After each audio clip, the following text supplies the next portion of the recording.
We are constantly told that the artificial intelligence revolution is an unstoppable force, constrained only by the production of advanced microchips and the electricity required to power massive data centers. Wall Street is currently pouring trillions of dollars into technology valuations based on the mainstream narrative that digital scaling is practically infinite and completely detached from physical limitations. But when you look at the actual data behind the hardware, you discover that this entire infrastructure relies on a finite, non-renewable physical gas that is currently disappearing from the entire global market. Today, we are breaking down the hidden plumbing of semiconductor manufacturing to reveal why a catastrophic helium shortage is about to shatter the artificial intelligence boom. My name is Lewis, and you're watching The Coin Bureau.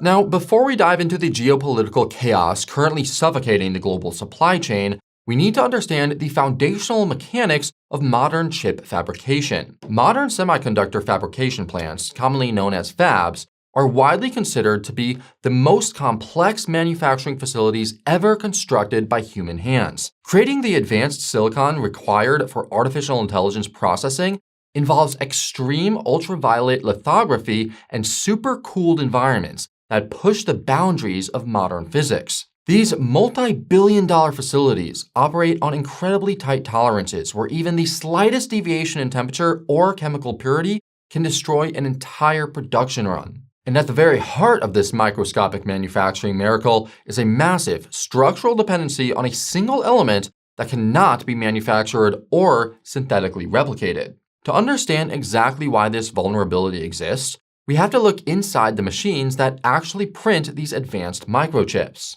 The Dutch technology giant ASML holds an absolute global monopoly on extreme ultraviolet lithography machines, which are the only devices capable of manufacturing the sub-7 nanometer chips used in modern accelerators. These incredible pieces of equipment cost approximately $400 million each, and they generate the necessary ultraviolet light by firing high-powered lasers at microscopic droplets of molten tin.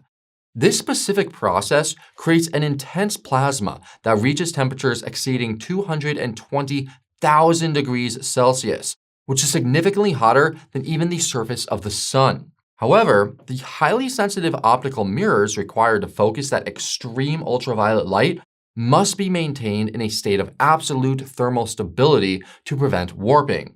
To achieve this impossible temperature differential within a single machine, the equipment relies entirely on superconducting magnets cooled by liquid helium. Helium boils at minus 269 degrees Celsius, which is just 4 degrees above absolute zero, making it the coldest naturally occurring substance in the observable universe. Because its thermal conductivity is 6 times higher than nitrogen, liquid helium is the only element capable of maintaining these specific superconducting environments. If the cryogenic cooling system is interrupted for even a fraction of a second, the superconducting magnets will experience a sudden loss in their state, resulting in a violent release of magnetic energy known as a quench. This quenching event does not merely pause the manufacturing process. It physically damages the internal components of the lithography machines. Furthermore, because helium is a noble gas, it is chemically inert, meaning that it will not react with the silicon wafers or contaminate the ultra-clean vacuum chamber during production. Its microscopic atomic size also makes it absolutely irreplaceable for detecting microscopic vacuum leaks in the fabrication equipment, ensuring the pristine environment required for atomic scale etching. The gas is also used to pump behind silicon wafers during high-precision etching to prevent thermal warping, which is especially critical for the 3-dimensional chip stacking required in modern memory units. Put simply, there is absolutely no synthetic substitute for helium in this specific high-tech manufacturing process. The fundamental laws of physics completely precludes the substitution of any other element for these cryogenic and inert atmosphere applications. If a semiconductor fab runs out of liquid helium, production does not just slow down, it physically halts until the supply is fully restored. And unfortunately for the global technology sector, The vast majority of these fabrication plants lack comprehensive closed-loop recycling infrastructure. While advanced recycling systems can theoretically recover a large percentage of consumed gas, retrofitting legacy facilities requires massive capital investment and months of operational downtime.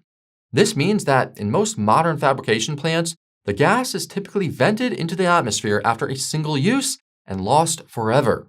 Now, staying ahead of these massive institutional power plays and physical supply shocks before they hit the mainstream headlines, well, that is exactly why you need the Coin Bureau Telegram channel. This is where we share the latest breaking macroeconomic news, provide deep dive alpha, and give you the most important market updates. We deliver this critical information directly to your device so that you never miss a sudden geopolitical shift or a hidden regulatory filing. You can sign up today by using the link in the description below or by scanning the QR code currently displayed on your screen. Now, let us return to the catastrophic supply chain failure currently unfolding across the Middle East. You might assume that because helium is the second most abundant element in the universe, securing a steady supply for industrial manufacturing would be a trivial logistical matter. That assumption completely ignores the reality of terrestrial geology, because the helium that we use on Earth is formed exclusively through the radioactive decay of uranium and thorium over billions of years. It becomes trapped in subterranean rock formations alongside natural gas deposits, and it is extracted exclusively as a byproduct of natural gas processing. Specifically, it is captured during the cryogenic separation process required to produce liquefied natural gas, meaning the global helium supply is entirely tethered to LNG infrastructure. If an LNG plant stops operating, helium extraction stops simultaneously, because there's no such thing as a standalone helium mine. Historically, the United States government maintained a massive strategic buffer known as the Federal Helium Reserve in Texas, which anchored global prices and provided emergency supply. However, in 2024, the Bureau of Land Management finalized the sale of this critical strategic asset to a private corporation for roughly $423 million. The United States effectively traded its only strategic safety net for the equivalent capital required to purchase a single piece of modern chip-making equipment. This privatization left the global market dangerously exposed to geopolitical concentration risk, specifically regarding the state of Qatar. Qatar is one of the world's largest producers of this vital element, capturing it directly from their massive North Field gas reserves and exporting it globally. In fact, Qatar accounts for approximately 1/3 of the world's traded helium supply, serving as the primary supplier for the entire Asian manufacturing sector. But following the devastating Iranian drone and missile attacks on Qatar's Ras Laffan industrial city in early of March 2026, the global supply chain suffered a catastrophic rupture. Qatar Energy was forced to declare force majeure on their contracts, officially citing an inability to fulfill delivery obligations due to circumstances completely beyond their control. The chief executive officer of Qatar Energy confirmed extensive damage to their facilities, officially reporting that 14% of their helium export capacity was destroyed. Even more terrifying for the global supply chain is the official repair timeline, which is currently estimated to take between 3 and 5 years to complete. Industry reports and commodity market data confirm that approximately 30 to 33% of the global seaborne helium supply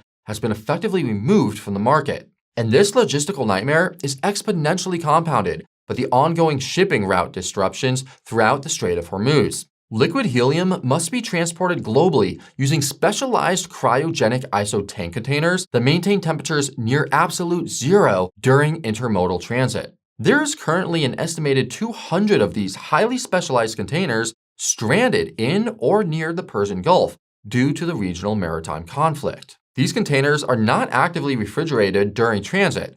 They rely entirely on heavy vacuum-jacketed insulated and internal pressure to maintain their cryogenic state. Because of this specific engineering design, the containers have a maximum hold time of roughly 35 to 48 days before the liquid contents begin to irreversibly evaporate. This boil-off reality means that stranded inventory does not simply sit waiting for the shipping lanes to reopen. It literally disappears into the atmosphere. Once released into the air, helium is light enough to escape Earth's gravitational pull entirely, making it genuinely non-renewable on any human timescale.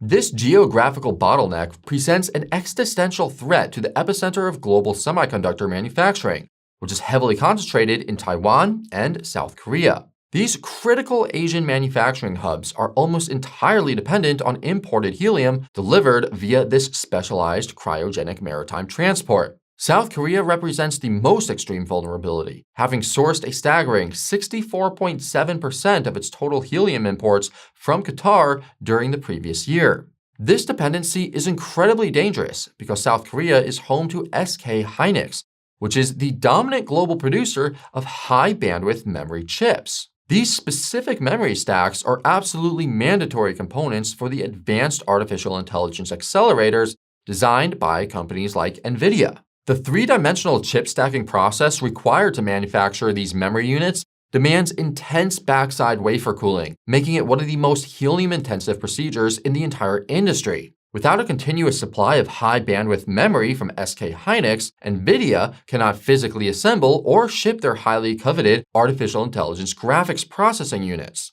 Meanwhile, Taiwan hosts TSMC, which produces approximately 90% of the world's most advanced logic chips and relies on Qatar for roughly 30% of its helium supply. Industry analysts indicate that major South Korean chipmakers currently possess an estimated operating buffer of roughly 4 to 6 months. While these corporations aggressively built emergency reserves following previous supply chain disruptions, their highly optimized just-in-time inventory models are fracturing under the current pressure. Even if production at Ras Laffan were to miraculously resume today, the full supply chain recovery involving repositioning cryogenic containers and revalidating logistic networks could take up to 6 months. This creates a mathematical countdown clock where multi-billion-dollar facilities will eventually be forced into controlled shutdowns to prevent catastrophic equipment damage. Restarting a semiconductor fab after a forced shutdown requires weeks of recertification and vacuum system restoration, costing billions of dollars in lost production value. Spot prices for industrial helium have already doubled since the crisis began, and credit rating agencies are warning that prolonged outages could push prices 200% higher. This is exactly why the South Korean government has officially flagged helium as a critical material requiring emergency monitoring and strategic rationing. You might assume that the financial markets have already priced in this massive logistical vulnerability, adjusting technology valuations to reflect the physical constraints of hardware manufacturing. That assumption completely underestimates the magnitude of the speculative mania currently driving Wall Street's artificial intelligence narrative. Despite these glaring physical constraints, the modern stock market continues to price artificial intelligence companies for absolute perfection. Retail investors are aggressively buying into technology stocks based entirely on software growth narratives, completely ignoring the physical commodities required to build the underlying hardware. We are currently looking at an $18.7 trillion valuation stack spread across major semiconductor manufacturers and the massive hyperscaler cloud providers. The semiconductor hardware layer alone represents roughly $8.68 trillion, while the major hyperscalers account for another $10.05 trillion in market capitalization. This entire financial architecture is actively gated by a global helium market that was valued at roughly $5.5 billion annually before the crisis began. The market capitalization of NVIDIA alone regularly exceeds $4 trillion, representing a valuation that assumes continuous, frictionless scaling of computational power. Meanwhile, the major hyperscalers are projected to spend up to $700 billion on artificial intelligence infrastructure throughout 2026 alone. Investment banks like Morgan Stanley project that the capital expenditure to sales ratios for these tech giants will reach an astonishing 34% this year. This massive spending ratio actually exceeds the historic 32% peak witnessed during the absolute height of the dot-com bubble in the year 2000. Furthermore, hyperscalers issued over $120 billion in new corporate bonds recently, aggressively borrowing money to finance data centers that require uninterrupted chip deliveries. This represents a classic liquidity illusion, where the financial market believes digital growth is infinite, until a physical choke point forces a violent repricing. The S&P 500 Shiller-Cape ratio recently exceeded 40, a level historically associated only with the most extreme speculative bubbles in modern financial history. When the helium shortage inevitably forces chip manufacturers to declare force majeure on their component deliveries, the entire artificial intelligence financing structure begins to unravel. If SK Hynix cannot cool their memory wafers, they must declare force majeure to NVIDIA, who must then declare their hardware deliveries to the major cloud providers. If hyperscalers cannot secure the physical hardware required to expand their data centers, their aggressively optimistic revenue projections will mathematically collapse. This creates a devastating scenario where the massive debt accumulated to finance these data centers becomes unserviceable as revenue growth violently decreases. A helium shortage is uniquely dangerous because it remains completely invisible to traditional financial models and corporate income statements until the production lines physically halt. While retail investors continue to chase software multiples and digital narratives, smart money is aggressively rotating into the physical supply chain. Major industrial gas suppliers like Linde and Air Products have vastly outperformed the broader market, surging 17% year-to-date, while several major tech stocks have suffered double-digit declines. Financial institutions like JP Morgan have recently upgraded these industrial gas companies, recognizing that they hold absolute pricing power over a structurally undersupplied market. These gas suppliers do not need artificial intelligence software to succeed. They simply need the hardware supply chain to remain entirely dependent on their physical commodities. By leveraging long-term take-or-pay contracts, these industrial giants can pass massive price increases directly onto the semiconductor manufacturers, who have absolutely no alternative sourcing options. We have seen this exact dynamic unfold previously during the 2021 neon gas shortage triggered by the conflict in Ukraine, which sent prices skyrocketing by 600% in just 3 months. We also witnessed a similar supply chain collapse during the 2011 rare earth crisis, where geopolitical export restrictions caused critical manufacturing inputs to spike by 2,000%. However, the current crisis is occurring during an unprecedented period of capital expenditure, making the global economy significantly more sensitive to any material disruption. The current geopolitical crisis is not just threatening crude oil shipments and global shipping routes. It is actively suffocating the foundational supply chain of the next technological revolution. The legacy financial system has become dangerously disconnected from the physical realities of industrial manufacturing. We have priced artificial intelligence as if it exists purely on the digital cloud, forgetting that every single algorithm requires a physical microchip to function. Furthermore, every single microchip requires a finite, non-renewable element that must be extracted from the earth and transported across vulnerable maritime choke points. When 1/3 of the world's traded helium supply vanishes from the market, the speculative technology bubble faces a mathematical reality check that no amount of venture capital can solve. Will the global semiconductor industry find a miraculous way to engineer around this massive physical deficit? Or is the artificial intelligence hardware boom about to hit an unbreakable brick wall? Let me know your thoughts on this hidden supply chain crisis in the comment section down below.